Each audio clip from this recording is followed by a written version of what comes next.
దేశంలో గింత మంచి మంచి రాజకీయ కార్యాలు నడుస్తుంటే నారాయణ సార్ కనిపించకపోయాను అని అనుకుంటూనే ఉన్నా రానే వచ్చిండు సారు. గదేనుల్లా మొన్న ఐతరం నాడు అందరు ముఖ్యమంత్రులను పిలుచుకొని మోడీ సార్ మీటింగ్ పెట్టిండు కదా. అసలుకే జాతీయ అంశము, జాతీయ స్థాయి లీడర్ స్పందించకపోతే ఎట్లా? అందుకనే మోడీ సారు ఆయన వైఖరి మీద, చంద్రబాబు సార్ పందా మీద, కేసీఆర్ సార్ నడవడక మీద మాట్లాడిండు.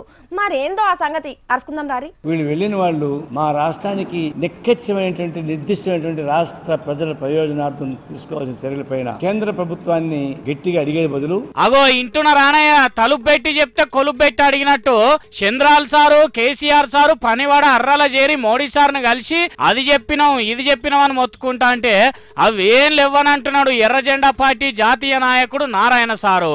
నారన్న వాళ్ళు గంతగానం విమానం వేసుకొని పోయి అడిగొస్తే ఏం మాట్లాడలేదంటుంటివి, మరి పోయి ఏం చేసినట్టే ఈ కేసీఆర్ సారు, చంద్రాల్ సార్లు దేబరించడం, అడుక్కోవడం, మోడీ గారు ఇంద్రుడు చంద్రుడు బ్రహ్మాండమైనటువంటి వ్యక్తి అని చెప్పేసి అని పొగుడుకోవడం, పొగడ్తలు విన్నపాలు తప్ప అంతకన్నా మించి నాకు ఎక్కడ కనపడలా.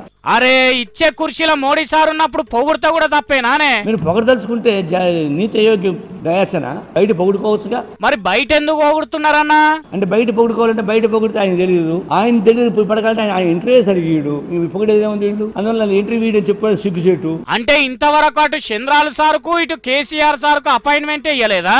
ఒక్కసారన్నా మోడీ సార్ దగ్గరికి పోలేదంటవా? ఒకవేళ పోయినా హలో నమస్కారం పో అని అంటారు తప్పితే అంతకన్నా మించి ఏం బాబు బాగున్నావా, నీ గడ్డం బాగుందా, ఏం కేసార్ నువ్వు బాగున్నావా, నీ ముక్కు బాగుందా అని అడుగుతాడు. ఆయనే ఉన్నా అని తీరికిస్తాడు వీళ్ళకి ప్రముఖాలకి. ఏందేంది సారు మళ్ళోసారి చెప్పేనారన్న?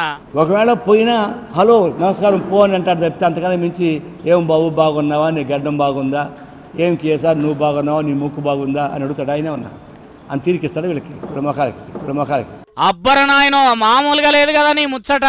సరే సరే మీ లీడర్లను మీరు పొగుడుకున్నట్టు ప్రధాని కదా అని పొగడవచ్చు, ఇంతరెల్లమే ఏం తిప్పాలొచ్చే? ఈ విధంగా వీళ్ళు పొగడం వల్ల మోడీ కూడా ఏమనుకుంటాడంటే అంత ఇంత ఇటు అన్నట్టుగా గాలి బొమ్మ కొడతా రబ్బరు గాలి కొడితే అటు ఉప్పిపోతా ఉన్నాడు ఆయన. ఇప్పుడేందో గానీ నువ్వైతే గుండు సూదులతో పొక్కలు పొడిచినట్టే చేస్తున్నావు కదా.